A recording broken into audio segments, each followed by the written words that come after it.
It's a deal, right? Ride with me if you ride with me. You can slide with me if you feel like 550 on the 5 sticky. Come get high with me. That's a deal, right? That's a deal, right?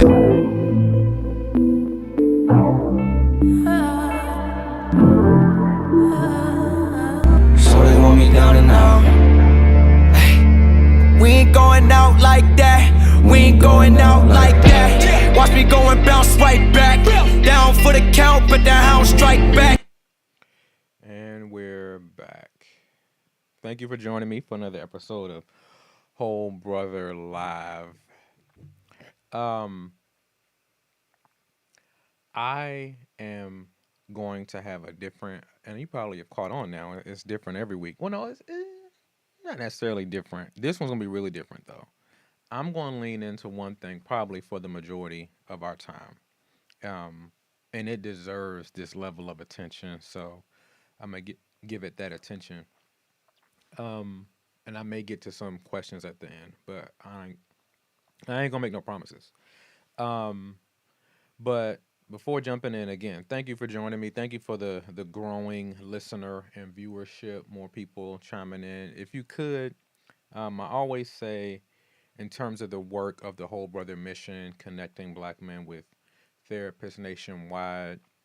The Whole Brother Mission is a nonprofit. Check us out, wholebrothermission.com.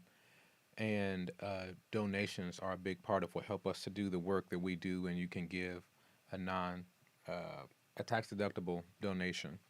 But I always say, because finances are different from person to person. I got some coffee today. Um, it was getting to a point where I was like, I don't know about today's episode. I might need to defer. But I got some caffeine, so I'm okay. But in terms of the work of the Whole Brother Mission, donations help, right? But I know that finances are different from person to person. So I always say it doesn't cost anything to share the information. So that may be sharing the website, sharing the work that we do. Again, we have therapists in all 50 states and DC.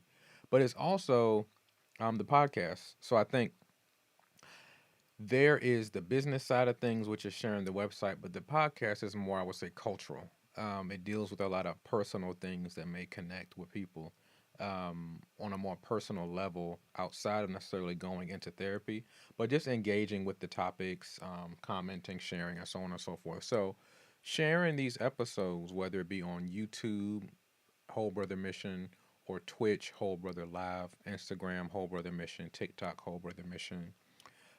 Those platforms helping those grow are super helpful. And also, if you haven't noticed, I've been told you need to promote these things. Uh, Also, reviewing, going to Whole Brother Mission, Googling Whole Brother Mission, and finding that kind of that Google profile for us, and giving a review there if you've enjoyed the podcast or had the services. I know a lot of people don't do that naturally. I don't, but reviewing things. So reviewing on our Google profile, Google Whole Brother Mission, but also if you've read the book, a lot of people get our books from us directly, but it helps to have reviews and endorsements on these book selling websites. So if you have The Whole Man, 40 Spiritual Reflections by Black Men for the Head, Heart, Hands, and Soul, or Whole Brother Debunking the Myths that Break the Black Family, reviewing on Amazon or Goodreads or Barnes and Noble are super helpful as well. So please go back and do those things if you have the resources, enjoyed them, and have not done so already.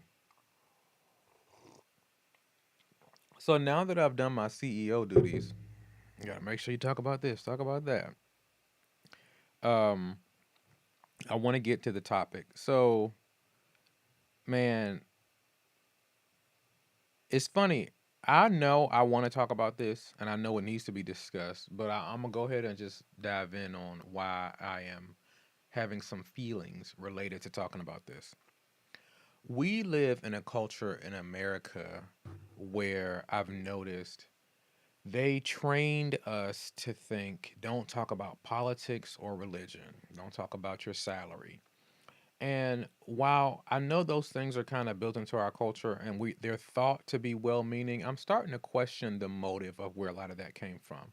I've seen over the course of my career that silencing people about salaries in some ways is used to continue to underpay people. Um, and that overlaps with the conversation I'm going to be getting into related to DEI, diversity, equity, and inclusion. But the other thing, not necessarily religion, but politics. Uh, People will act like you're being so divisive if you criticize a certain candidate, but then be working night and day to push that candidate.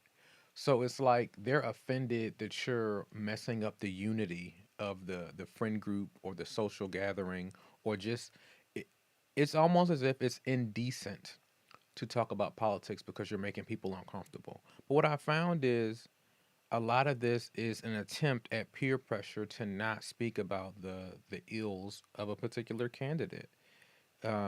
I see it more on the conservative side. Like, they will make you think that you are doing something really rude or unjust if you criticize Trump. And the thing is, he's very easily criticizable. And he's the president of the United States. So with that, if you're not aware, the Trump administration, since getting into office this year, has been very intentional about rolling back diversity, equity, and inclusion efforts.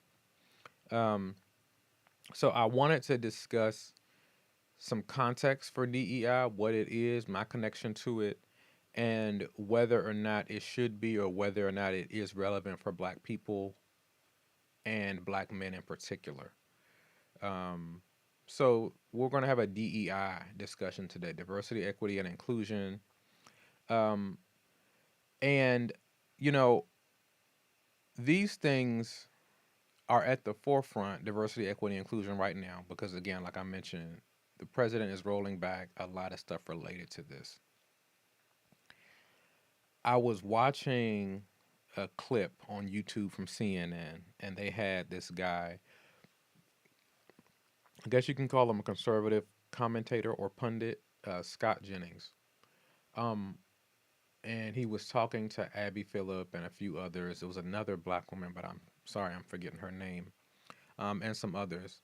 And the sisters that were on were trying to make the point that, hey, you know, DEI is being framed a certain way right now by the Trump administration, but I had to work really hard for the positions that I have.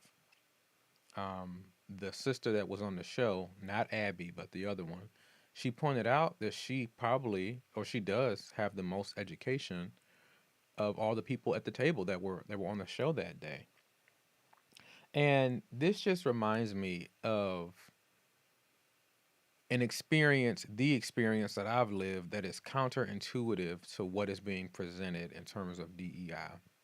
So, the Trump administration and those on the Republican side of things, in many ways, are presenting it as if diversity, equity, inclusion means hiring unqualified people just because they are non white. And in many ways, what I've observed is it's almost as if they're offended that companies have focused on people other than white people. And I'll get into later about how DEI has benefited white people, particularly white women. But um, yeah, I believe that when it comes down to it, there's this tweet that was a joke, but it was hilarious. It was a joke, but it was serious, and it makes a really good point. And it was saying, they, meaning the anti DEI people, are acting like people are walking around saying, "Hey, dark fella, you want to fly a plane?" As if they're just handing out these roles to people just because they're Black.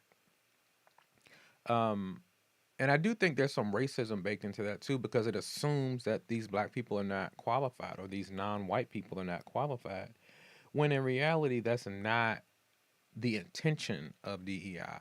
Now, if someone has found some employer that was regularly hiring unqualified people just because they look a certain way, I'd love to hear about that. I'd love to see an example of, yeah, this employer kept hiring people just because they were a certain color, but they didn't even meet the basic qualifications.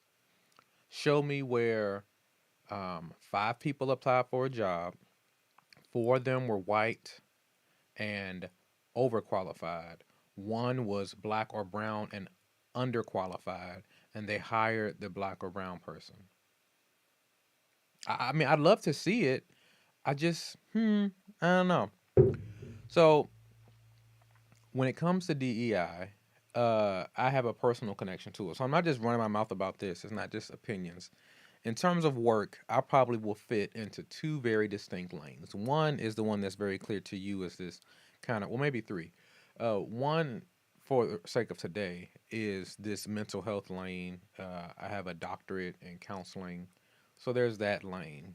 My studies were focused on black men. I work with a lot of black men, black people, black families. So black mental health generally, there's that lane. But before all of that even became a thing, my traditional job was actually DEI related stuff. I went to a white conservative, politically conservative college, and it was religious too. And I'm originally from Washington, D.C., where I'm used to seeing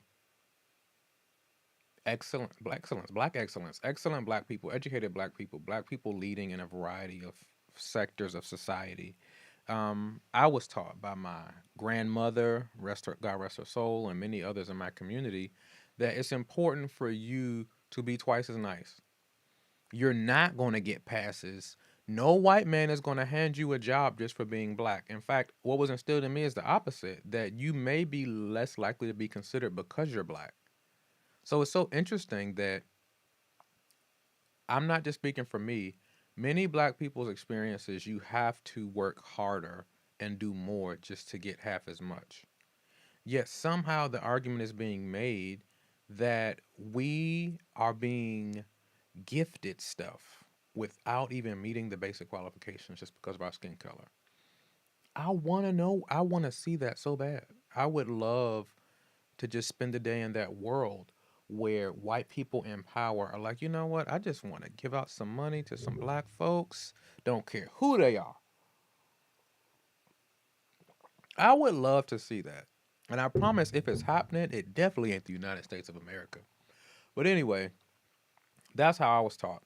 So I get to this white college, and to condense the story, I was the only black man in the college that lived on campus. There was one other black guy, and he lived off campus. So I get there, and I have a few interactions, and something, and I'm gonna do some cultural analysis here. Something I noticed is I think people from DC, people from further north, might be a little bolder when it comes, black people in particular, when it comes to race stuff, because I feel like I got there, and that first year I didn't really see any black people. More showed up over time. But the black people that were in that predominantly white space were black people from the South. And what I noticed is they tend to be very subservient, very docile, and very much so invested in keeping white people comfortable. So they wouldn't call out some of the racial stuff I'm about to tell you about. They were predominantly married to or dating white women. They went to white churches. They would, if you go to their pages, there's wedding pictures, and they're the one black groomsman in a line of white people. Um,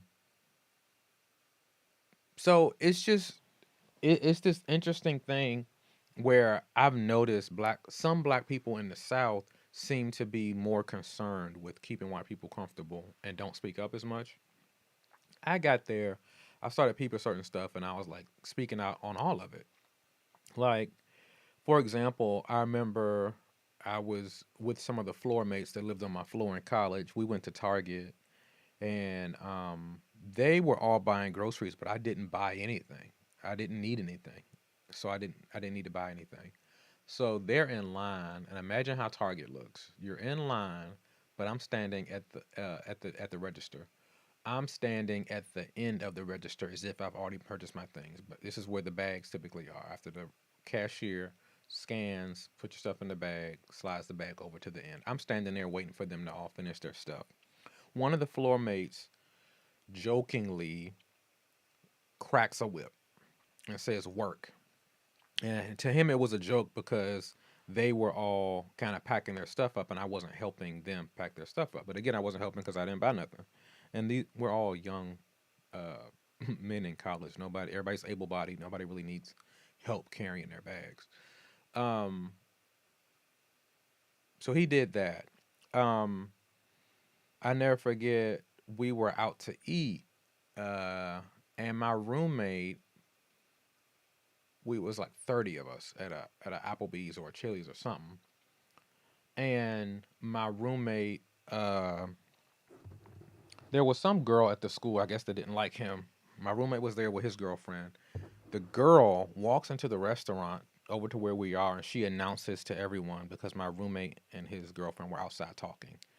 This girl comes in and kind of sets it off and says, now everybody's white except for me. Girl comes in and says, he told her to walk home. So everybody's like, what? He told his girlfriend to walk home? It's dark outside. Why would he do that? So she blew up this situation. So everybody's looking at him like the bad guy. And it turns out that was a lie. She lied on him. And it turned into a much bigger situation where they were interviewing us about what happened and what went wrong and trying to resolve a conflict.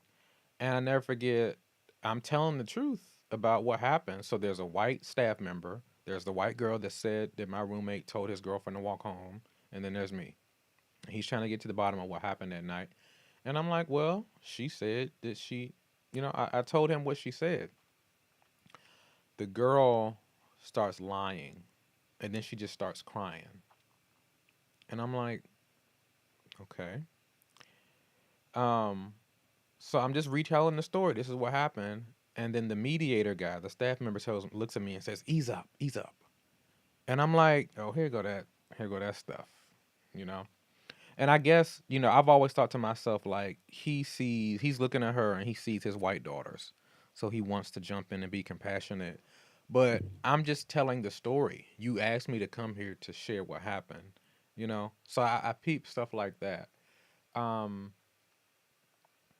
Fast forwarding, I began to observe things like this, racial stuff, under microaggressions, blatant racism.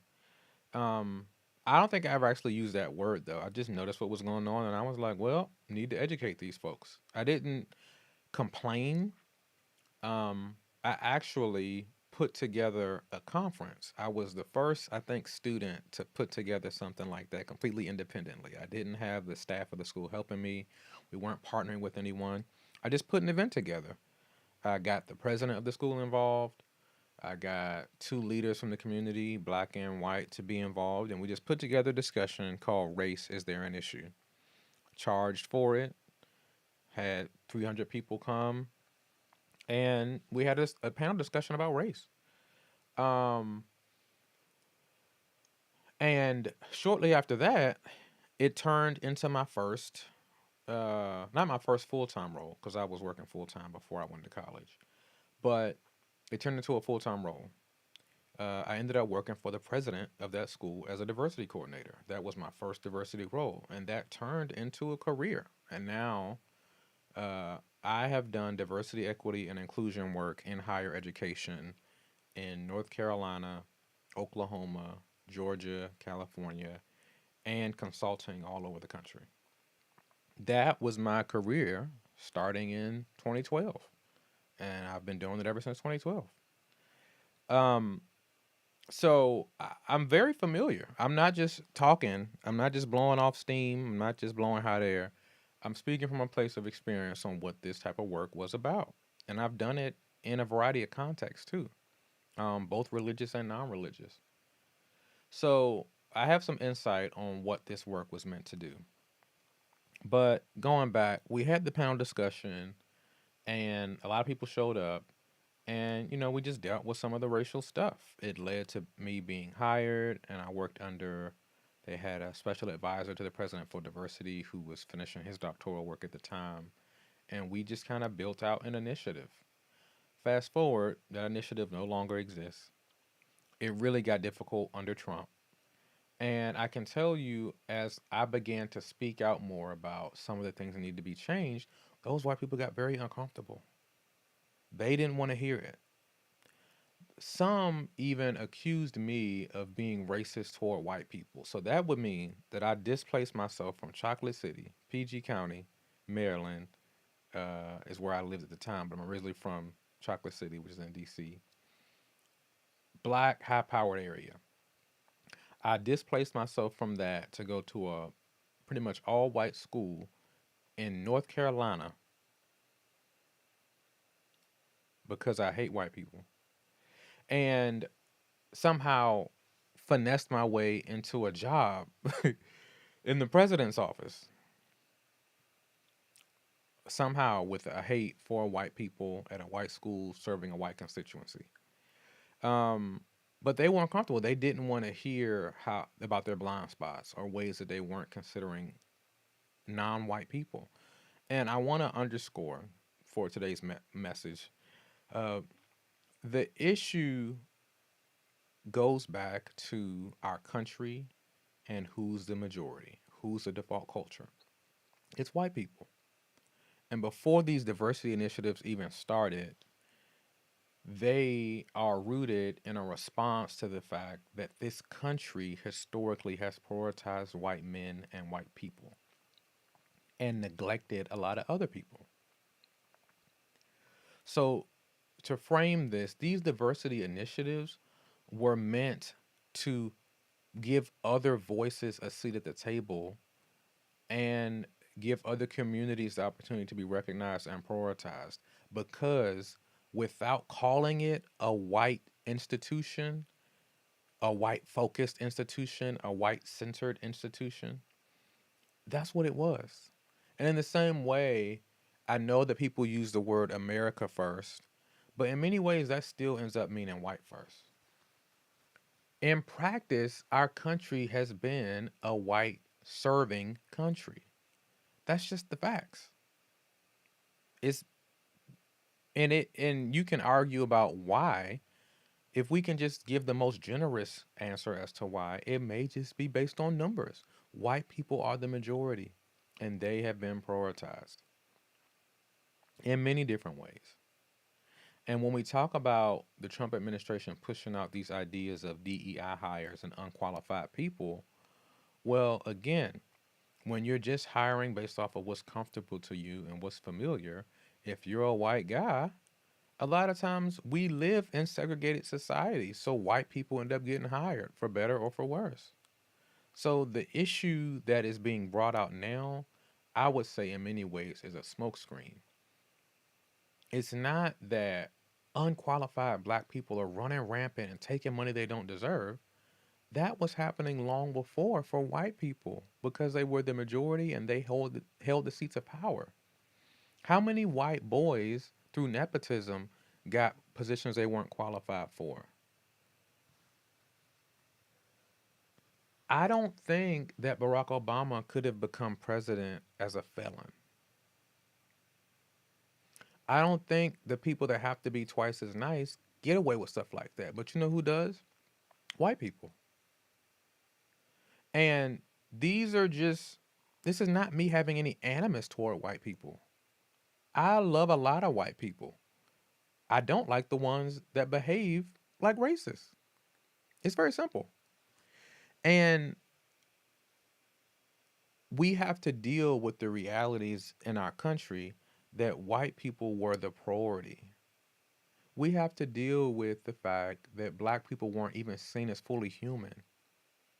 America would have had to do something really amazing to go from not seeing us as human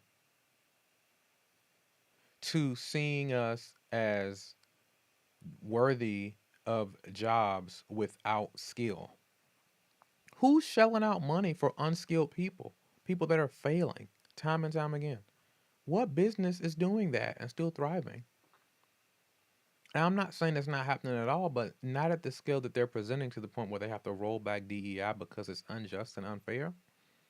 And there's going to be some nuance here. I'm just working my way up to it. But yeah, Diversity, equity, and inclusion efforts in many ways were set up to have more representation in like at schools. Let's recruit some non-white students too.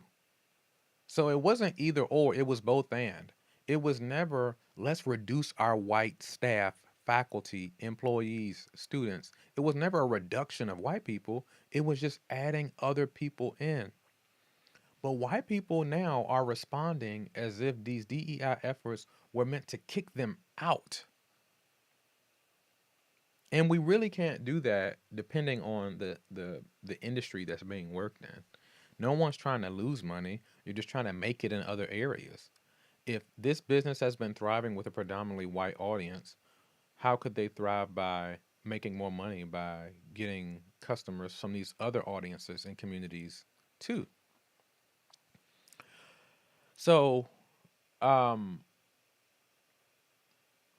I don't know if I finished my explanation of that story on CNN, but the white guys were pushing back on these sisters sharing their stories about having to work hard just to get a little bit. The sister said that there still were pay gaps, even though she worked harder and had more education, she still was getting paid the least in all the spaces that she was in. And they're still pushing back. They were kind of moaning and groaning about DEI was meant to hurt white people, basically, and white men in particular. Even though I'll get to that in a moment. So it's important to understand that the motive or the intention was to diversify things. Let's have if we've thrived with just a white audience or consumer base or constituency, what can we do to recruit and get others involved? How can we prioritize others?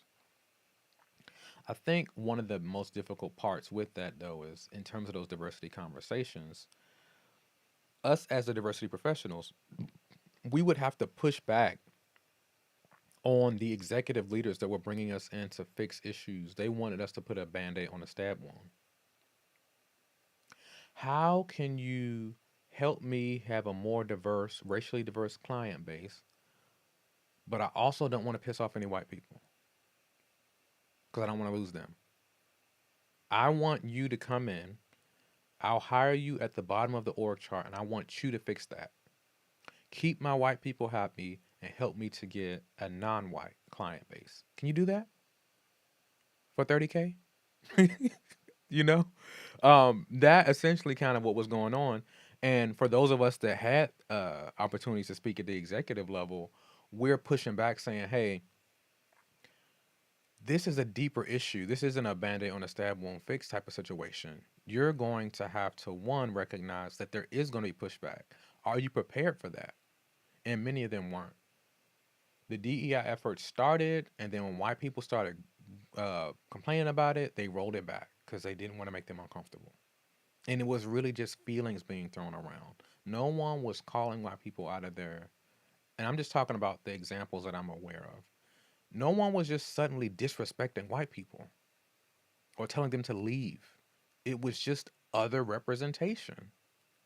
And that somehow got this crazy backlash. It was almost as if, how could you not prioritize us? How dare you care about the experiences of other people? Those Muslims, those Asians, those non-Christians, those black people. How could you prioritize their concerns in these too? And it's almost like the attempt at justice was seen as injustice. So those efforts were resisted. And again, the pushback was also you need to give someone non-white a seat of power within your organization to speak into these things. Because you just asking a coordinator, what do they think about it, and then deciding, I'll throw the idea away, is different than one of the cabinet members, as a black man, a black woman, a Hispanic man, a Hispanic woman, saying, hey, we're not doing this well. So the conversation shifted to power dynamics, and that's when they really got uncomfortable because a lot of these institutions and companies are only comfortable seeing an all-white male executive board or president's cabinet. So that was part of the problem, that they wanted to bring in black and brown faces to fix it, but they really didn't want to do the work. You saw this after George Floyd. There was this zeal for diversity, and then it tapered off. And now there's a complete opposite effect because of who's in power, Trump. So it's very fickle.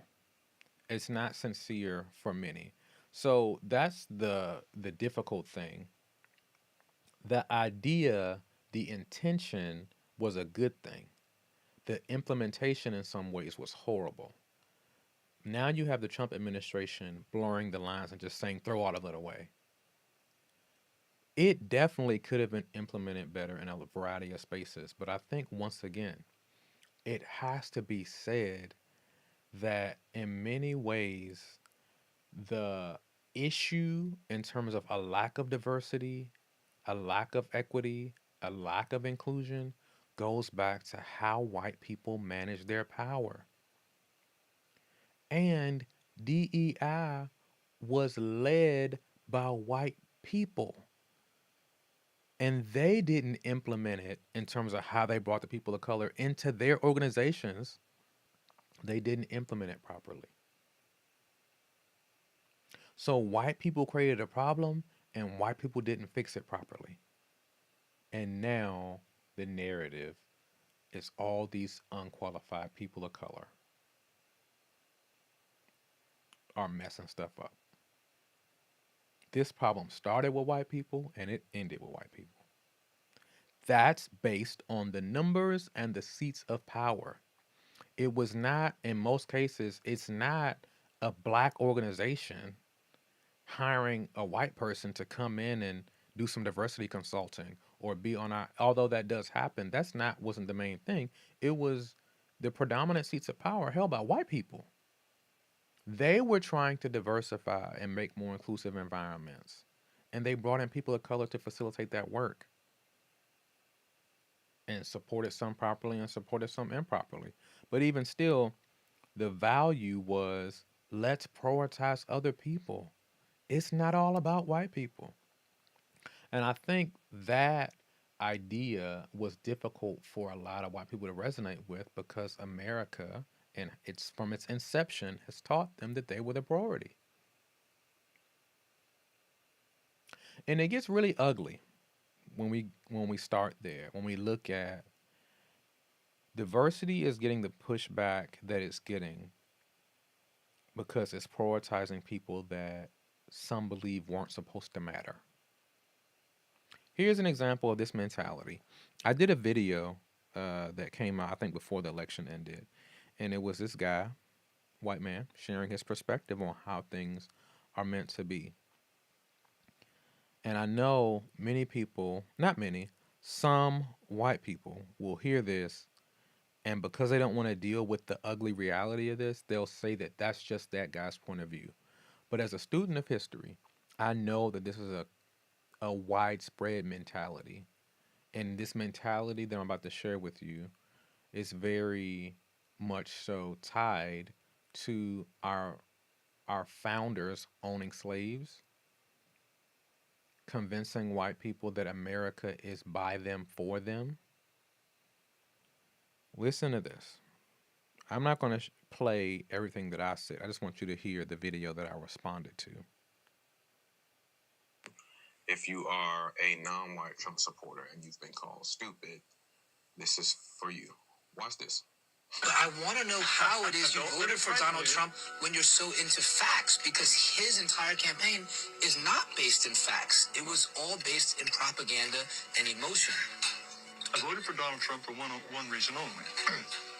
His policies, if implemented, would slow the dispossession of whites in the United States. If you were to deport all illegal immigrants, if you were to think very hard about letting in any Muslims, all of this would slow the rate at which whites are becoming a minority. Why are you so worried about the white dispossession of America? Because I want my people to survive. Is that so strange? We don't control China. We don't control any place where whites are not a majority. And If we become a minority, we will not control our own destiny anymore. I grew up in this country as a minority, as the children of immigrants. I was their first child born in America. And while I didn't have much possession or didn't much control, I really enjoyed myself. And I think that if you ask a lot of Americans, they would say that I had a lot to offer this country. You know, according to you, I guess I would be perpetuating the dispossession of white America. That is true. That is true. Would you say that you wouldn't want me in this country? At some point, when my ancestors built this nation, they did not build it with the intention of giving it away to Mexicans or Chinese or Haitians or to anyone else. Do you consider, you keep saying your ancestors built this country, you consider that a fact? Who else built it? Black people, Native Americans, Chinese people who came and built the railroads. Do you think none of that could have been Italian achieved? people.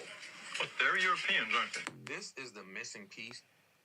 And as I was about to say in that clip, this is the missing piece in the conversation.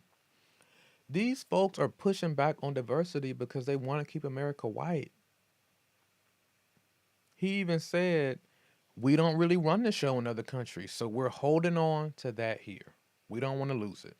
Diversity is not worth us losing what we got over here. And this is why so many people get upset with the few black people that were pro-Trump. It's because they're supporting this foolishness. It's not about stimulus checks. It's about an agenda.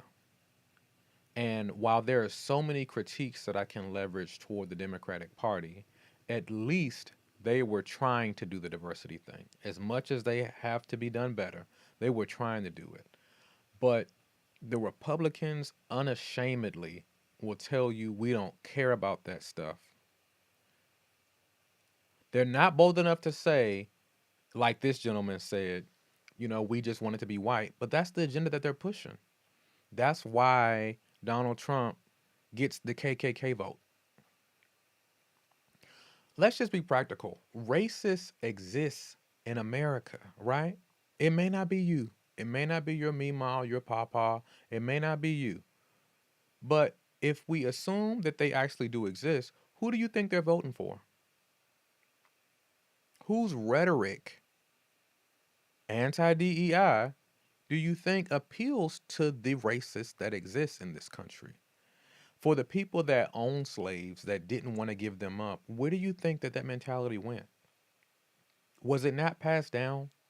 Or did it all just disappear when the slaves were freed? All the people that wanted to own slaves, all the ones that wanted to protect white power, the tar and feathering, the separate water fountains jumping to Jim Crow, the spitting on black people, the bombing churches, the race riot in Oklahoma, all of that just suddenly went away one day? No, it's still very prevalent in this country, and it's just that people don't have the boldness to stand on it. So now we reword it. I did a post that said that essentially people aren't able to be as bold with their racism, so now they rebrand it. They can't say, I hate niggers. But what they will call it now is, oh, I'm just conservative. I'm just old school. I'm just traditional in my values. I don't like that DEI stuff. I'm just a Republican. I'm just a Christian. I like that Thomas Sowell, Candace Owens, Tim Scott, Byron Donalds. This is what's happening in our country. The Republican Party is the party.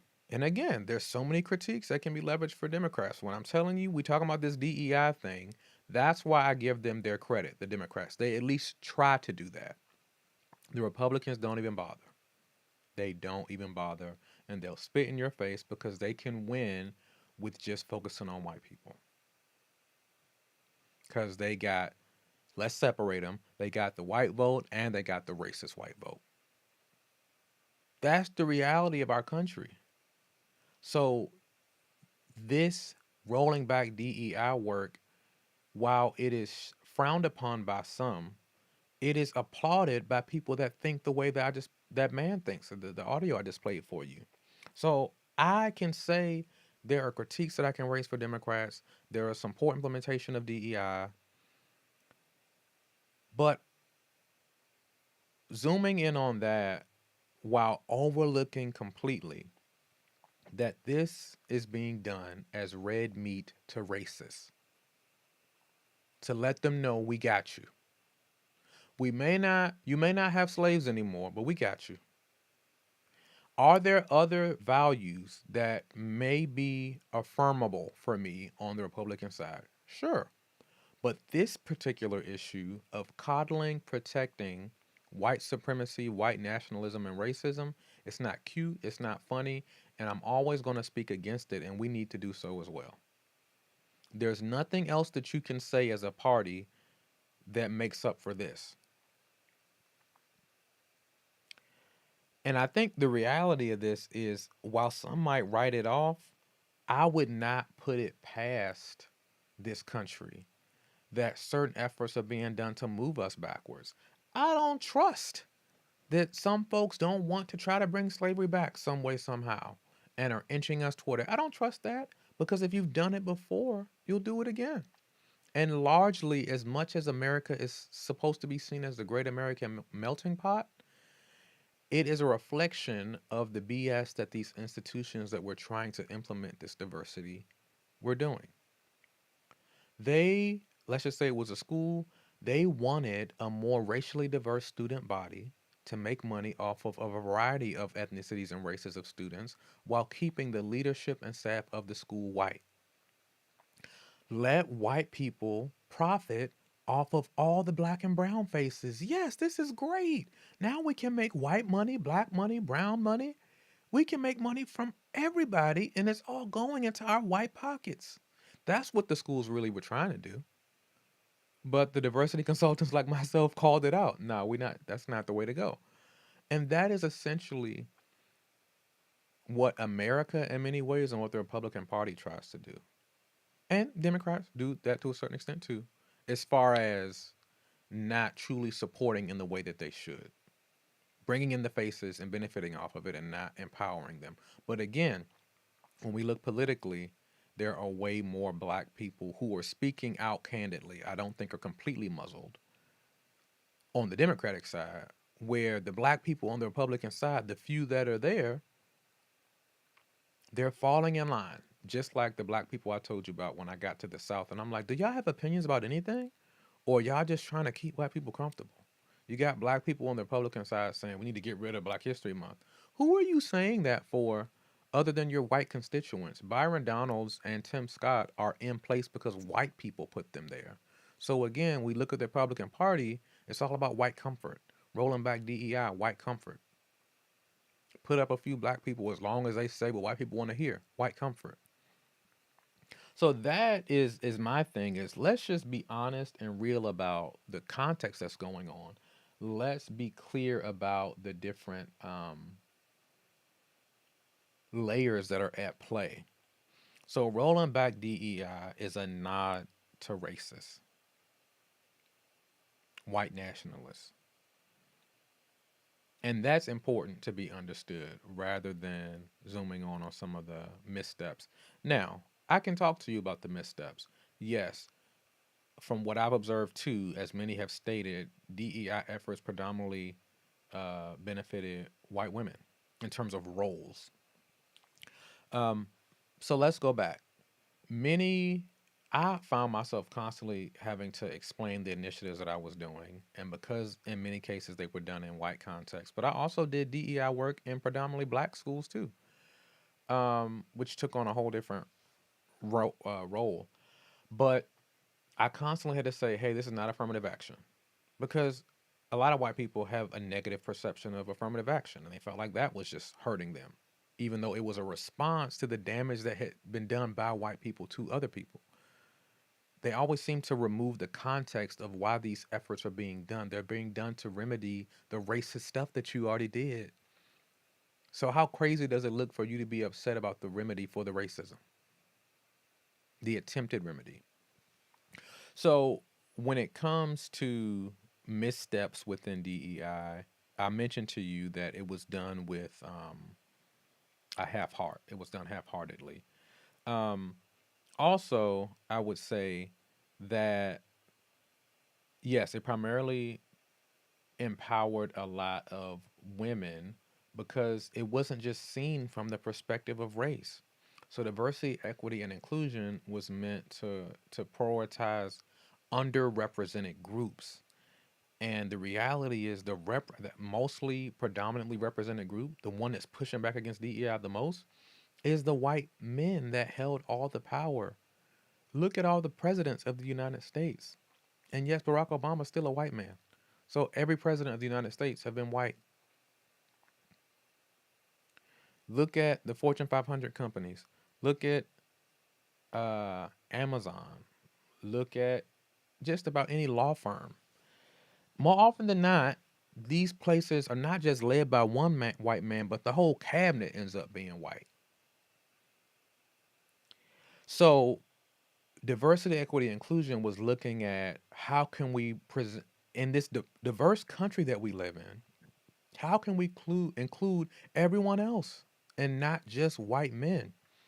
So, of course, in a white nationalist driven and white benefiting driven mentality of our country, the DEI efforts ended up benefiting the next layer of distance or proximity to white men, white women. So it still benefited white people. But it's looking at underrepresented groups. And in many cases, women may be underrepresented in organizational leadership. It looked at sexual orientation. What are we doing to not just prioritize straight people predominantly? Because that was the dominating overrepresented group. So it wasn't just looking at gender, it was looking at gender, sexual orientation. How can we bring in more people of different orientations, race and ethnicity, different religions, not just prioritizing Christians. What about other people? Socioeconomic status, not just prioritizing people that come from a certain economic background. Ability status, not being ableist. Uh, and this can spill over into mental health in terms of neurodivergence and things like that as well. Um, can we incorporate people that are in wheelchairs, people that have autism? Are we just prioritizing neurotypical people that can stand upright? Or do we have an environment that allows people that are in wheelchairs or have other issues uh, with transportation to enter the building? So, ability status and accessibility, it looked at all of those things and it was trying to make the environment more inclusive and welcoming. And some would even put B in with DEI, and it was DEIB for belonging. It was looking at creating a better experience for everybody. And I constantly had to say, hey, just so y'all know, and I was real straightforward with it when I did my consulting. This isn't just about, this isn't a favor for black people. Let me be clear to you. These efforts are not just a favor for black people. And you, as white people, can be very much so involved. It's not shunning you. You can bring something to the table too, but it's just to say that all of us matter. That's why there was something called Black Lives Matter. Because in many ways in practice, we're being shown that we don't. All that matters is keeping white people comfortable. So, this is what the point that I've been trying to drive home, that this stuff uh, matters. It is the way that we should go, the intention that I articulated to you. Now, there were some implementation issues, but the intention is a good thing. Let's prioritize everyone as best we can. Let's not only prioritize white men and serve at the beck and call of white men because they're the majority or they have the most power. And the reality is, there's resistance. I want to hold on to this power. I want to be the priority. I want that job to go to my son rather than y'all doing a nationwide search and hiring somebody who may be more qualified than my son. And I'm saying this as a hypothetical white man. So I do think a lot of white men and white people in particular are having an emotional reaction to this rather than just dealing with this reasonably and logically. Um, Justice seems like injustice to people that benefited from the injustice to begin with. And that's the core of the issue here. A lot of white people are pushing back because it's like, that don't benefit me, or they don't feel like that's benefiting them. But in many ways, it does. And it requires a level of character and maturity uh, and selflessness to really grasp it. And the reality is, a lot of people don't have that. People are only concerned about their bottom line. And to them, DEI isn't helping pad their white pockets, get their white constituents jobs, whether they're qualified or not. But I just would prefer people be honest about the fact that it wasn't that DEI came in and suddenly lowered the standards.